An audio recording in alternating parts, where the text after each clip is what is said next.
ঈদের দিন আমরা রাস্তাঘাটে থাকি, রাস্তায় ঘুমাই। অনেকটা মুখ লুকিয়ে কথাগুলো বলছিল পথশিশু রাকিব। কমলাপুর স্টেশন জুড়ে তার বিচরণ, বন্ধুত্বের অভাবও নেই। তবে অভাব মায়ের স্নেহ, বাবার শাসন আর অধিকারের। তাই তো ঈদের আনন্দেরও কোনো মূল্য নেই রাকিবের কাছে। তার ভাষায়, পৃথিবীতে যার বাবা নেই তার ঈদও নেই। এরকম সবাই সবার বাবা মার লোক থাকতে পারে, আমরা থাকতে পারি না, কারণ আমরা তো রাস্তাঘাটে থাকি। ভালো পোশাক নাই, আবার খাওয়া দাওয়া করতে পারি না ঠিক মতো।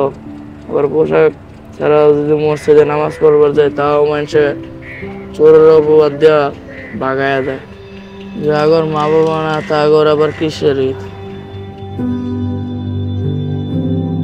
মোহাম্মদ সোহান রাকিবের মতো তারও পথ চলায় অন্ধকার নিবৃত এক গন্তব্যে, যে গন্তব্য ক্রমশ তার জীবনকে ঠেলে দিচ্ছে অপরাধ ও নীতিনৈতিকতার বাইরে। তবু সোহান স্বপ্ন দেখে মায়ের সঙ্গে ঈদ কাটানোর, মনে পড়ে বোন ও ভাইয়ের কথা। বিষয় মনে হয় যে মা বাবার কাছে যাইতে মন চাইতেছে। মা বাবা সারা ভাই অনেক কষ্ট হয় ভাই, মা বাবা থাকলে অনেক ভালো লাগে ভাই।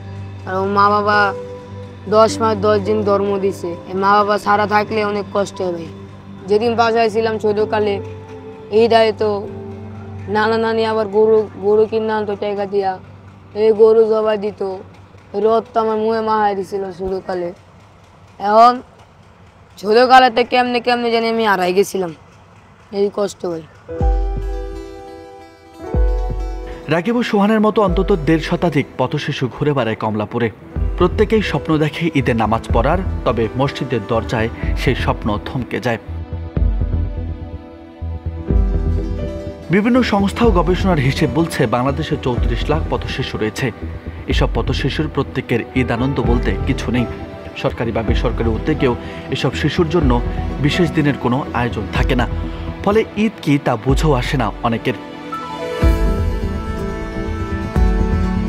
কিন্তু তারাও স্বপ্ন দেখে ঈদের সেমাই, পিঠার মাংস না হোক অন্তত 3 বেলা পেট পুরে খেতে পারবে।